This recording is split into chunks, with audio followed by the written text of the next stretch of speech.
Welcome to Just Skin Deep, the podcast that explores the transformative power of plastic and reconstructive surgery and its impact on people's lives. I'm your host, Oromisiabi.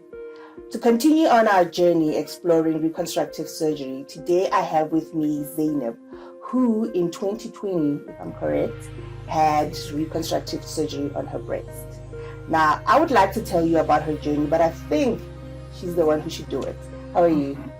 I'm very well, Humi, and thank you for having me here. You're welcome. Yes, I'd love to share my story. Now, I know that the reason you had reconstructive surgery on your breast is because you had breast cancer in your left breast. Am I correct? That is correct, yes. Yes. And how was that, the diagnosis? How did you deal with that? Okay, so yes, that was in 2010. So what had happened was that I was floored.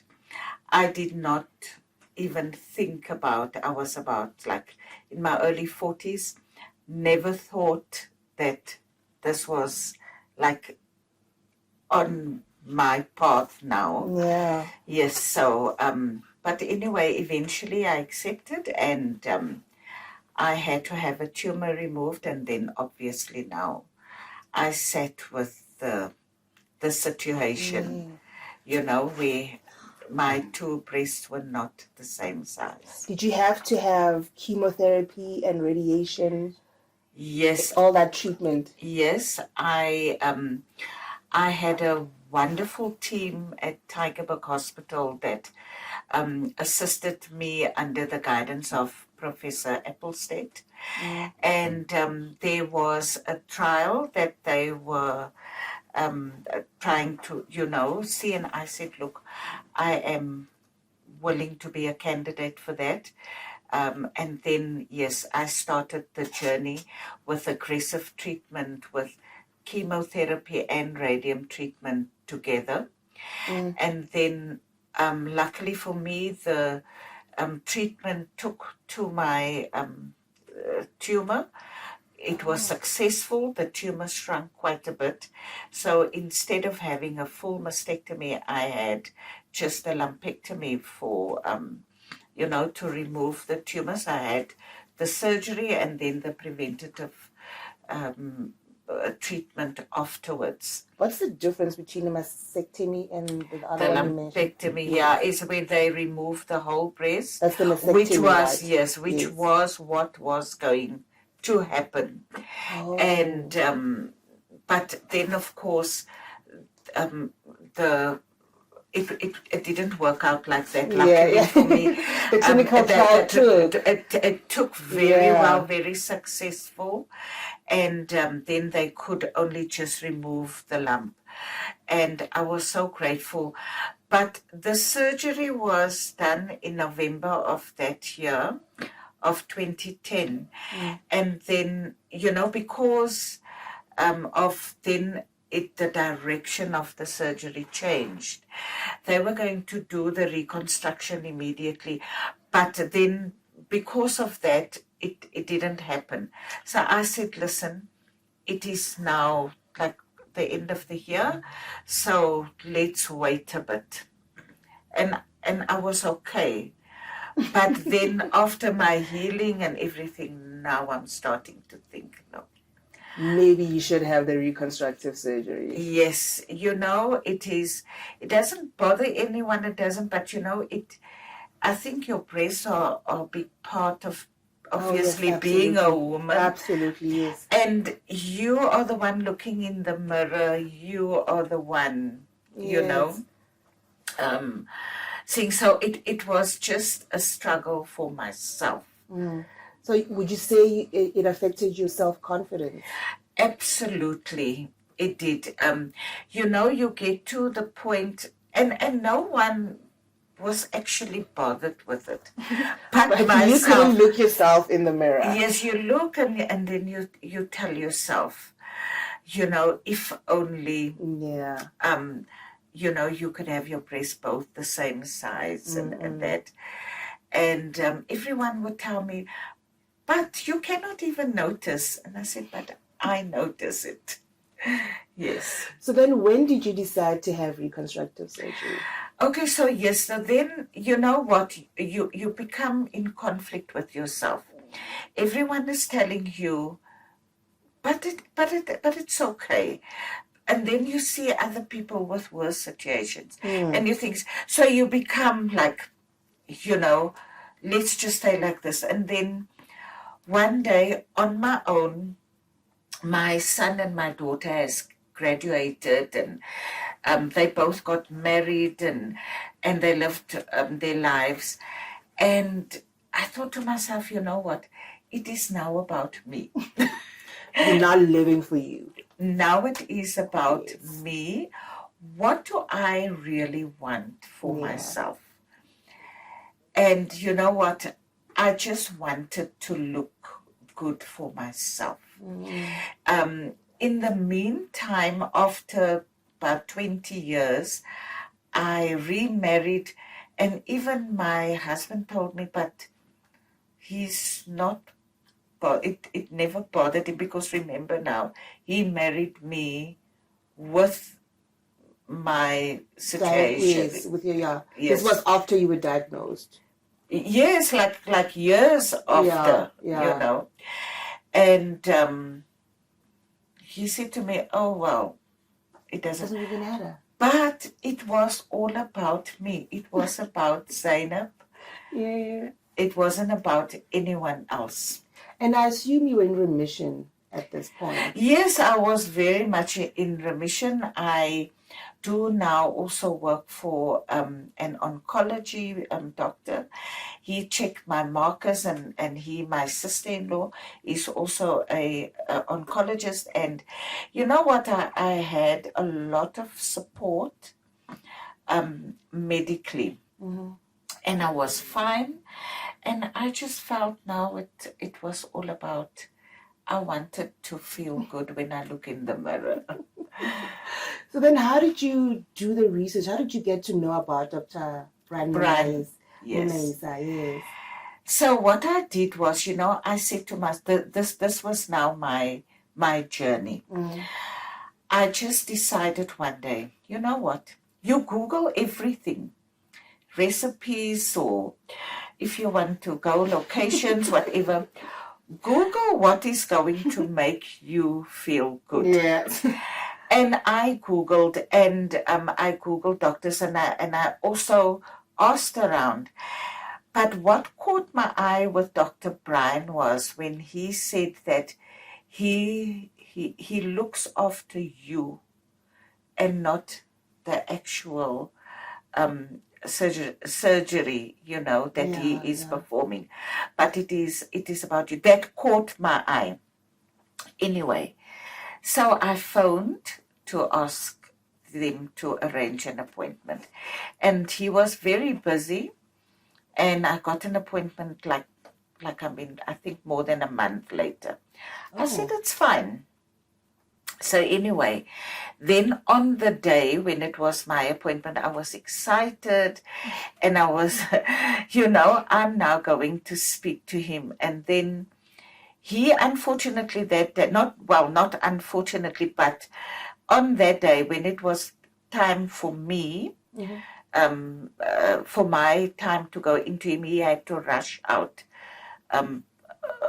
for an emergency. Oh no! Yes, but he came back. He said, "Please just wait for me." Yeah. When he came back, he was profusely apologizing and whatever. And my words to him was, "Doctor, I waited for you for 12 years. These 2 hours did not matter." And instantly I knew I was in safe hands. How did you prepare yourself for the actual surgery, physically, mentally, emotionally? Okay, so what I did was I spoke to Dr. Brian, and I said to him, so he's like looking at my my folder, whatever, and he said to me, "You're already a grandmother. What do you want?"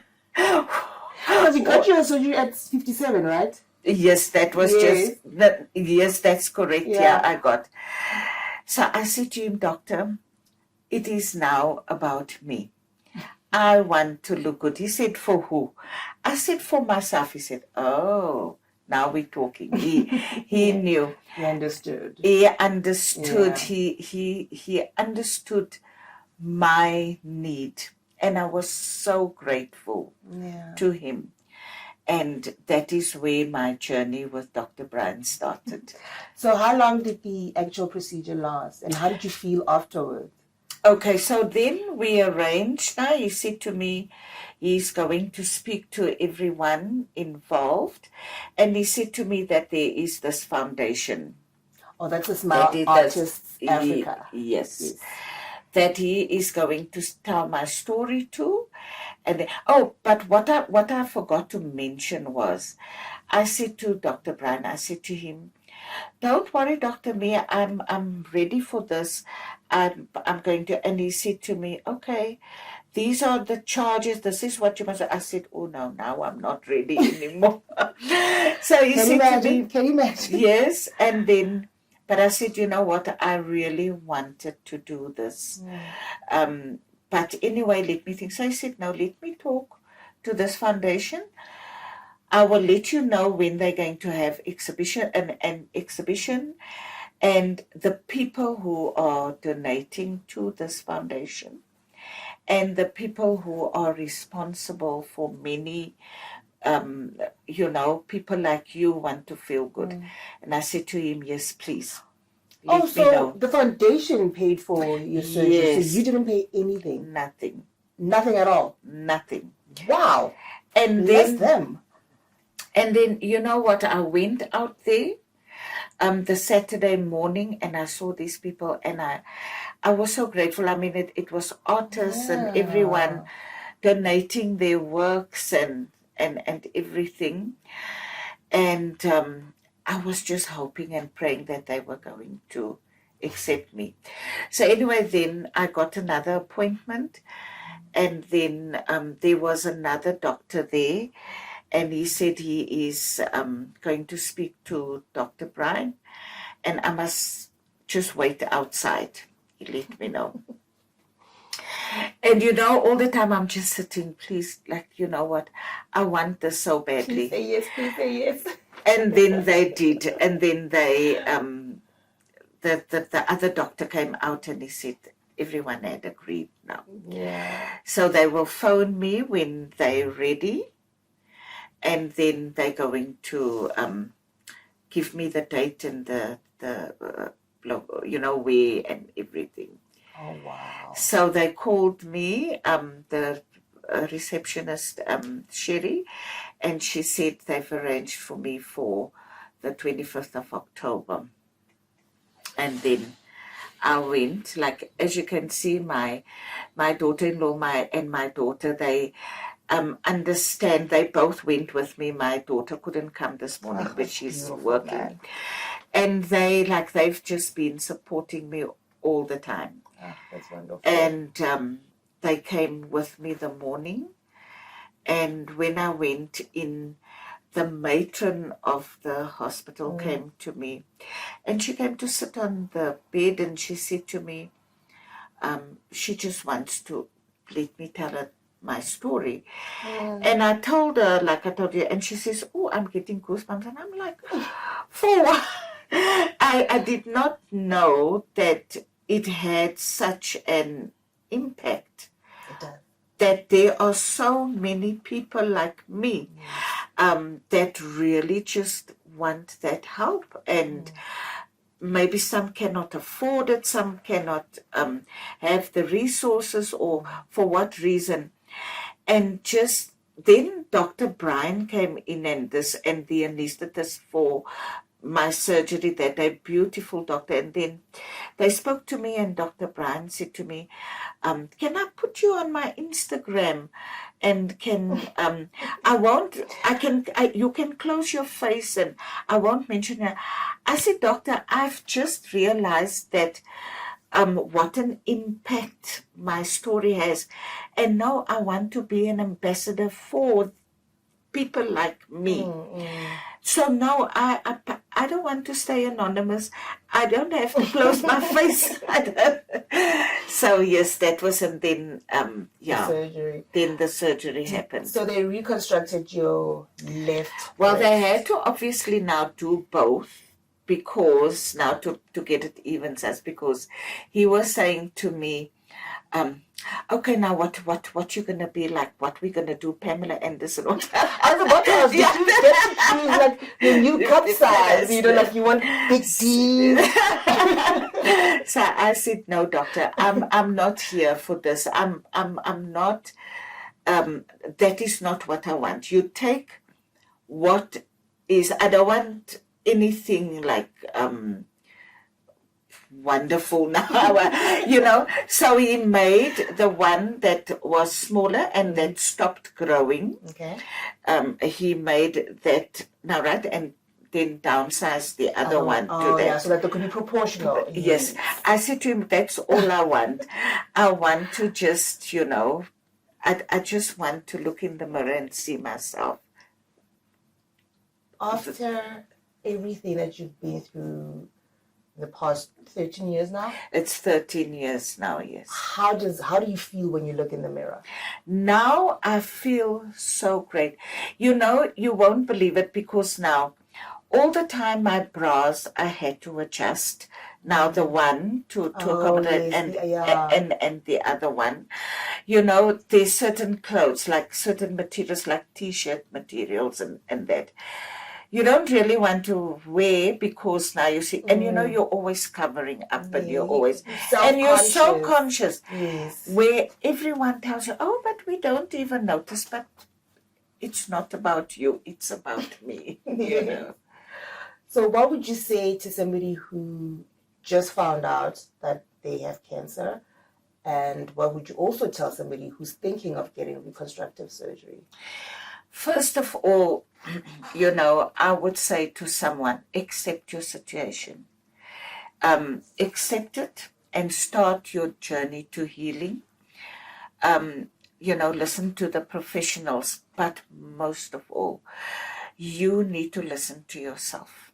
You need to ask yourself, if you are happy the way, I mean, it can be cancer with anything. It you know, with anything that is going to maybe you know, your body's not going to be the same afterwards, is ask yourself, are you going to go on like looking like this? And don't, but if you want to change it, there are wonderful professional people out there that have the skill and that have the knowledge that can help you. That is the main thing. If you want to stay the way you are, it's okay. But if you want, remember, there are wonderful people out there. The technology is there. You know, there are people there to help you. That is what I would say to anyone. It is all up to you, and you will, you know, you will know what you want and go for it, what you want. And if it's maybe like children out there, to their parents, I want to say, you know, the world for a child is so cruel out there, in schools and that, for the other learners making fun of them and that. You know, research for help, to, you know, for that child to be. I want to also just mention my sister has been absolutely wonderful. In my little nephew, he just turned 14 2 days ago. 15 actually, sorry, 15. And they had his ear reconstructed, and he was you know, he had a condition with his ear. And I think that was also part of the inspiration to me, because I remember when he started growing up, he would say that the children ask him what happened to his ear. Then you tell them, I told him, Rida, you tell them that you were born like that. But then my sister and my brother-in-law actually started the journey with him to build up his ear. And it is absolutely wonderful. I mean, he couldn't wear glasses. He can wear glasses now. He can wear a cap. It is just absolutely amazing what the technology and the doctors and everyone can do today. You do not have to. It is amazing. You do not have to go through it, yes. Zainab, I am glad you survived cancer. Thank you. Because I got to meet you. You are Slay Gaga, is what I'm going to call you from now on. Thank Absolutely you. amazing. Thank you. It's been a pleasure having you here with us. Thank you so much, and thank you for having me and for sharing my story. Thank you for sharing your story. Yeah, Very inspirational. absolutely. I am very grateful that I could do this. Thank you so much. Keep slaying. Thank you. Thank you so much. You're welcome. Okay. To catch this episode, head on to www.snl24.com, or you can follow us on all our social media platforms. You'll find us at SNL24. Thank you for tuning in to Just Skin Deep.